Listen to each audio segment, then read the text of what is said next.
నమస్తే. ఇన్నాళ్ళు నన్ను సపోర్ట్ చేస్తూ, ఎంకరేజ్ చేస్తూ మీ ప్రేమని నాకు అందిస్తున్న ప్రతి ఒక్కరికి కృతజ్ఞతలు.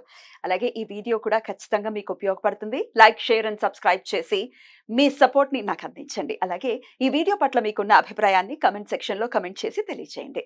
ఇప్పుడు వీడియోని చూద్దాం. జ్యోతిష్య శాస్త్రం ఒక అద్భుతం. వేదాంగమైన జ్యోతిష్య శాస్త్రం అనేటువంటిది మానవ జీవన గమనానికి ఒక వరం. జ్యోతిష్య శాస్త్రం నీ జీవితంలో వెలుగునింపే ఒక భాష. ఆ భాష నీకు అర్థమైతే ప్రకృతి నీతో మాట్లాడుతుంది. అస్ట్రాలజీ నేర్చుకోవాలి అనుకునే వారికి అద్భుత అవకాశం. మురళీధర శర్మ గారి అస్ట్రాలజీ క్లాసెస్ అతి త్వరలో మొదలు కాబోతున్నాయి. 100% జాబ్ గ్యారంటీ. వివరాల కొరకు సంప్రదించండి. నమస్తే, వెల్కమ్ టు అవర్ ఛానల్. నేను పద్మిని. ప్రస్తుతం పాటు ప్రముఖ ఆధ్యాత్మికవేత్త, జ్యోతిష పండితులు కేఎస్ఆర్ గారు మనతో పాటు ఉన్నారు. మాట్లాడదాం. సార్ నమస్తే. సార్, మిథున రాశి కానీ మిథున లగ్నం కానీ వీరికి ధనాధిపతి ఎవరు అవుతారు? ఏ గ్రహం డబ్బులు ఇస్తుంది? అయితే ఇవ్వట్లేదు, మా ధనాధిపతి మాకు ధనాన్ని ఇవ్వట్లేదు అని అంటే ఏం బ్లాకేజ్ ఏర్పడి ఉండే పరిస్థితి ఉంటుంది? వీళ్ళు ఎలాంటి రెమెడీస్ ని కనుక ఫాలో చేస్తే డెఫినెట్ గా ధనాధిపతి ఖచ్చితంగా యోగవంతంగా మారి డబ్బులు ఇచ్చే పరిస్థితి ఉంటుంది? ఒక్కసారి మాకు తెలియజేస్తారా? తప్పకుండా. సో ఇక్కడ మనకి వచ్చేప్పటికి ఏంటంటే మిథున రాశి ఇది అనుకోండి. సో ఈ మిథున రాశికి ధనాధిపతి చంద్రుడు అవుతున్నాడు. సో కాకపోతే చంద్రుడు అంటేనే మనకి తెలుసు, ఇవాళ ఒక రకంగా ఉంటే రేపు ఒక రకంగా ఉంటాడు కదా. అందుకని సాధారణంగా పాపం మిథున రాశి వాళ్ళ చేతిలో డబ్బులు నిలవటం అనేది కష్టం. రావటం ఉట్టిదే, పోవటం ఉట్టిదే అన్నట్టుగా రావటం జరుగుతుంటది, పోవటం అలాగే జరుగుతూ ఉంటది. ఇంత స్ట్రాంగ్ గా చంద్రుడు ఉన్నప్పటికీ అలాగే ఇక్కడ సాధారణంగా చంద్రుడు ఎంత స్ట్రాంగ్ గా ఉన్నప్పుడు అంటే స్ట్రాంగ్ గా ఉండే రాశులు అనేది మనం ఒకసారి చెప్పుకుందాం. బట్ కానీ జనరల్ గా చెప్తున్నాను నేను. సో ఈ ముఖ్యంగా మిథున రాశి వాళ్ళకి ఏంటంటే స్నేహితుల వల్ల కానీ బంధువుల వల్ల కానీ కూడా ఎక్కువ ఖర్చు అవుతుంది. ఎందుకంటే వీళ్ళకి ఉంటే స్నేహితులు అధికంగా ఉంటారు, లేదా బంధుప్రీతి వీళ్ళకి ఎక్కువ ఉంటుంది. సో ఆ రెండు సందర్భంలో కూడా వీళ్ళకి ఎక్కువ ఖర్చు అయ్యే అవకాశాలు అయితే ఉంటాయి. తర్వాత రెండోది వచ్చేప్పటికి ఏంటంటే ఇందాక మనం చెప్పుకున్నామంటే ఇక్కడ ఈ కర్కాటక రాశి ఒకటి, తర్వాత వృషభ రాశి ఒకటి, వీళ్ళు కొద్దిగా వ్యాపార తాలూకు లక్షణాలు ఉండేవాళ్ళు. తర్వాత ఈ మిథునము కన్య కూడా వీటికి రెండింటికి బుధుడు అధిపతి కాబట్టి కొద్దిగా వీళ్ళలో కూడా ఎంతో కొంత కొద్దిగా వ్యాపార ఛాయలు ఉండొచ్చు. సో కాకపోతే ఏంటంటే ఇక్కడ మనకి కన్యా రాశి వాళ్ళకన్నా కూడా మిథున రాశి వాళ్ళు సాధ్యమంత వరకు కూడా వ్యాపారాల జోలికి వెళ్లకుండా ఉంటాం మంచి. వెళ్ళకూడదా? ఇంత బుధుడు అధిపతి అనుకూలించినట్టుగా మిథునానికి అంత ఎక్కువ అనుకూలించడు. బాగా మరి పూర్తి జాతకంలో స్ట్రాంగ్ అనే దాన్ని బట్టి తప్ప జనరల్ గా చెప్తున్నాను నేను. సో అంత కరెక్ట్ కాదు.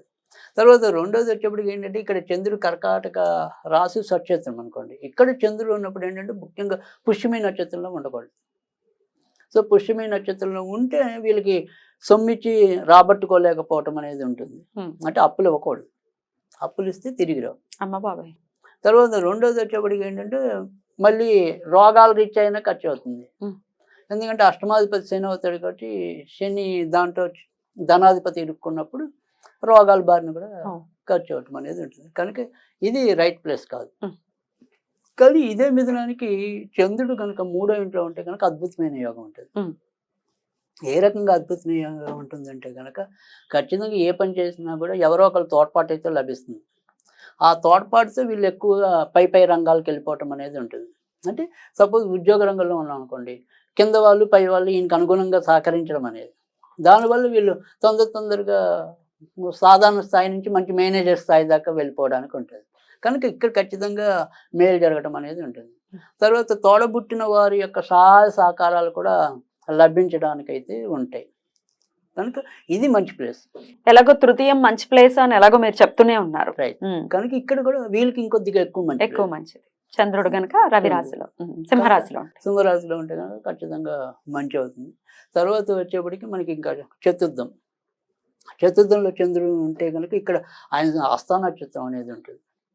ఈ కన్యా రాశిలో హస్త, చిత్త, తర్వాత వచ్చేప్పటికి ఉత్తర పల్గొని. కానీ ఇక్కడ హస్త నక్షత్రం సొంత నక్షత్రం కాబట్టి హస్త నక్షత్రంలో ఉంటే మాత్రం వీళ్ళకి అద్భుతంగా దశ తిరుగుతుందని చెప్పచ్చు. అంటే అటు అంటే ఇందాక మనం చెప్పుకున్నాం సాధ్యమంత వరకు వీళ్ళు వ్యాపారం జోలికి వెళ్ళకూడదు అని. కానీ ఒకవేళ పొరపాటున ఇక్కడ చతుర్థంలో ఉండి హస్త నక్షత్రంలో ఉంటే మాత్రం ఖచ్చితంగా వాళ్ళు సంపాదించుకోవచ్చు, అంటే వ్యాపారం చేసి. రైట్. సో తర్వాత రెండోది వాళ్ళకు కూడా సేమ్ ఈ రియల్ ఎస్టేట్కి సంబంధించిన లేదా పబ్లిక్ డీలింగ్స్, అంటే ప్రజలకు ఏవైతే ప్రత్యక్షంగా పనికొచ్చేవైతే ఉంటాయో, అంటే మెడికల్ షాపులు అనుకోండి, కిరాణా షాపులు అనుకోండి, నేలకు సంబంధించినవి, పాలకు సంబంధించినవి, ఇలాంటి వాటిలో అయితే వీళ్ళకి బాగా ఉపయోగం ఉంటుంది వ్యాపారం ఈ కాంబినేషన్లో. సో తర్వాత లేదు తల్లి వైపు నుంచి ఆస్తులు ఏమైనా రావడానికి ఉంటాయి. తండ్రి వైపు రావు, తల్లి వైపు నుంచి వస్తాయి కనుక అక్కడ ఉన్నా కూడా యోగమే. ఇంకా ఇక్కడ ఉంటే కనుక ఇక్కడ పంచమంలో ఉంటాడు చంద్రుడు తులలో.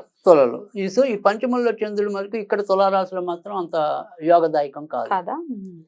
సో ఇక్కడ వీళ్ళకి సాధారణంగా ఏదైనా సరే గొంతుకు సంబంధించిన వ్యాధులు ఇలాంటివి వచ్చి ఆ రూపేనా ఎక్కువ ఖర్చు పెట్టుకోవాల్సి ఉంది. అది తర్వాత కొంతవరకు ఏంటంటే ముఖ్యంగా అక్కడ ఏదైతే స్వాతి నక్షత్రంలో ఉంటే కనుక ఎప్పుడు డాక్టర్ల చుట్టూ తిరగటం ఉంటుంది కానీ డయాగ్నోస్ మటుకు కాదు. ఎప్పటికప్పుడు ఈ రోగం ఆ రోగం అని ఒక రోగానికి ఇంకో రోగం మందులు వాడుకుంటూ వెళ్ళిపోవటమే సరిపోతుంది కాబట్టి అసలు రోగం మటుకు బయటికి రాదు. సో ఆ రూపేనా ఎక్కువ ఖర్చు అవ్వటం అనేది అయితే ఉంటుంది. కొంతవరకు వీళ్ళకి కూడా పిల్లలు పుట్టాక కొంతవరకు మంచి జరుగుతుంది. అది కూడా మొదట ఆడపిల్ల పుడితే కలిసి వస్తుంది.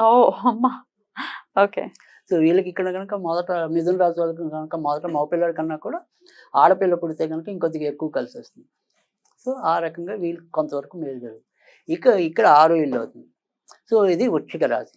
సో వృశ్చిక రాశిలో చంద్రుడు నీచపడతాడు కనుక ధనానికి వీళ్ళు ఎంతో కొంత ఇబ్బంది పడాల్సి ఉంటుంది. పైగా ఇక్కడ చెప్పుకోదగినంత మంచి నక్షత్రాలు కూడా లేవు. ఎందుకంటే కేవలం ఒక విశాఖ 4వ పాదంలో ఉంటేనే ఎంతో కొంత మేలు జరుగుతుంది తప్ప అటు అనురాధలో ఉన్నా కూడా జ్యేష్ఠలో ఉన్నా కూడా ఇబ్బందులు ఎక్కువే. కనుక ఇది చంద్రుడికి నీచ స్థానము, మిత్రస్థానం కాబట్టి అవసరానికి మటుకు అప్పు అయితే దొరుకుతుంది, అంతే తప్ప వేరే రకంగా ఉపయోగం లేదు. కనుక ఇది కూడా మంచిది కాదు. ఇంకా తర్వాత వచ్చేప్పటికి ఇక్కడ సప్తమం. సో మిథునానికి ఇది 7వ ఇల్లు అవుతుంది. సప్తమంలో చంద్రుడు సాధారణంగా వివాహానికి మంచి చేయడు, అంటే వివాహం ఆలస్యం అవుతూ ఉండటం, సంబంధాలు దగ్గర దగ్గర వచ్చి కాకపోవటం. కానీ వివాహానంతరం భార్య ద్వారా కలిసి వస్తుంది. కానీ ఆ వివాహం అవ్వడానికే ఇబ్బందులు ఎదుర్కోవాలి. కానీ ఇతరత్ర మటుకు మంచి జరుగుతుంది.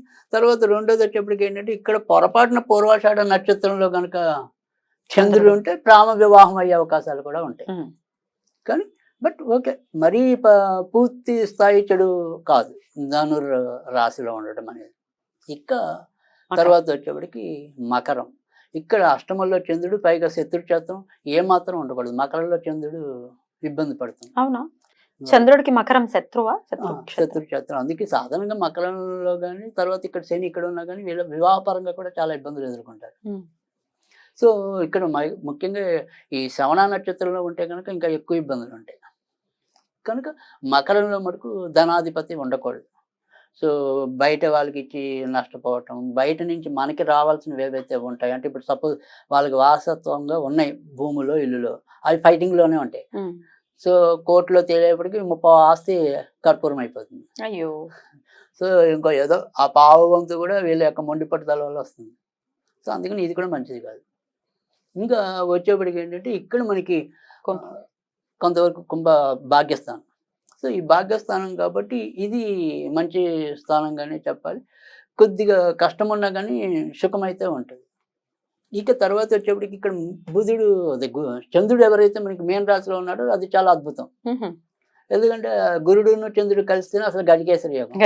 సో గురుడు రాశిలో చంద్రుడు ఉండటం అంటే ఖచ్చితంగా మంచి ఉద్యోగాలు లభించడానికి, తర్వాత మనం ఏవైతే ఇప్పుడు చాలా కీలకమైన పొజిషన్ ఉంటుంది కదా, అంటే ఒక ఇన్కమ్ ట్యాక్స్ ఆఫీసర్ అనుకోండి, లేదా మన కమిషనర్ అనుకోండి, ఆ పెద్ద స్థాయి. సో పెద్ద స్థాయి ఉద్యోగాలు చేయాలన్నా కూడా ఇక్కడ సాధ్యమవుతుంది. మిథునంలో మనకి చంద్రుడు, వాళ్ళకి చంద్రుడు అక్కడ గురుడు రాశిలో ఉన్నప్పుడు మీనంలో ఉన్నాడు, పైగా అక్కడే పొరపాటున గురుడు కూడా కలిసి ఉన్నాడు అనుకోండి, ఇంకా వాళ్ళకి చాలా దశ తిరిగినట్టుగానే అనుకోవాలి. కనుక ఖచ్చితంగా అక్కడ మేలు అయితే ఉంటుంది.